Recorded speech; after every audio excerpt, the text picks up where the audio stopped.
Welcome to 5 Minute Music. Basically what we're gonna do today is just look at a bunch of violins from OfferUp and judge them. Let's get started. So the title of this listing is Violin 3, 4, or 7, 8. $100. The description says no sticker or inscription inside, so that means the label on the inside of the violin that tells you who made it and when they made it. Violin of unknown origin. Plays well, stays in tune well. Slightly smaller than full size. Comes with bow, case, extra strings, wooden chin rest, and shoulder rest. And this is the instrument. What I'm seeing is the pegs look like they're in good condition. These strings are not very high quality, so that's not a selling point for me. This sticker that's on the fingerboard, I don't like these. I feel like they're bound to be inaccurate, especially if this person doesn't know if the violin is 3/4 or 7/8 size. But it does tell me that someone actually did play this violin at one point in time, so it's more likely to be in better condition. And then they didn't show us the whole body, but I don't see any cracks.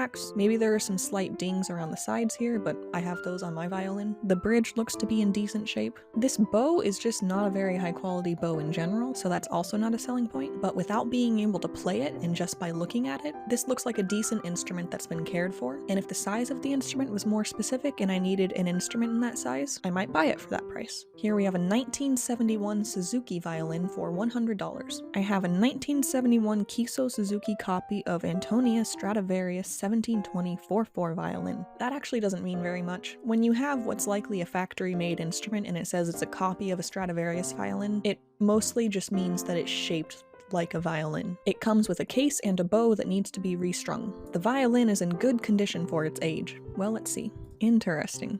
First things first. If you open up a case and you see a bow that looks like that, that's usually a red flag that the violin wasn't taken good care of either. You have to really try to make your bow look like that. That being said, looking at the body of the violin, I don't see any major issues. This bridge is definitely off-center, so this violin hasn't been used in a while. But there are tapes on the fingerboard, which means that someone actually played it at one point in time, which is promising. From another angle, you can really see that something bad happened to the hair here. Chin rest is okay, tailpiece looks fine. The Suzuki violins were factory violins. You're not going to get a super high quality instrument, but they're usually reliable enough and they do the job. And the person who posted this is right, it's in good condition. The bow's worthless, but the violin itself is okay. I like to look at the purfling, which is this black mark that goes around the edge of the violin. On well-made violins, this is actually a separate strip of wood that serves as kind of fencing for the violin. So if I take an axe to the side of the violin, if it has real purfling, the cut will often stop at the purfling, and then the repair that you have to make later on is a lot easier. On a factory violin like this, I'm almost certain that the purfling is fake and it's just there for decoration, which is typical for violins around this price range. But overall, if you ignore the bow, this violin looks like it's in good playing condition, and I could see $100 being a reasonable price.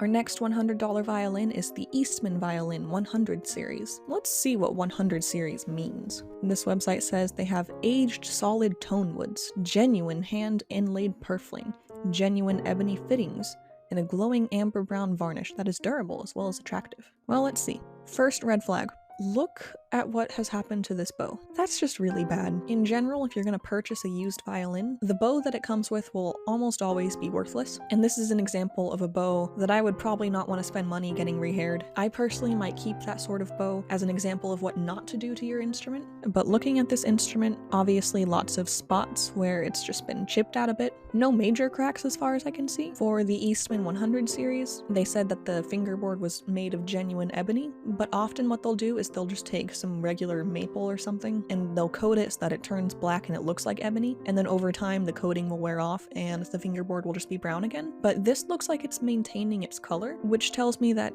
reasonably high quality materials were likely used to make this violin. Also, if you see a used violin that is missing some strings, that's a pretty easy fix. If it's missing a chin rest, that's also a pretty easy fix. And then the seller didn't give us any more pictures, so it's probably a decent instrument. I personally wouldn't buy this one just because you're going to have to buy the extra strings, you're going to have to buy the chin rest, you're going to have to spend a good amount of money to get some polish and rosin remover to clean it up. And they also didn't show us the back of the instrument. I have a feeling the back of this violin is fine, but you still can never know if you're going to turn the violin over and see that the back has a huge gash in it or something. So I would steer clear of this one. Just for fun, we're going to lower our standards a bit, see what less than $100 gets us. The title of this is Violin, $60. This is for the new music student, so it's not going to be a high quality instrument. Affordable to interest. I fiddle with it myself, it's fun.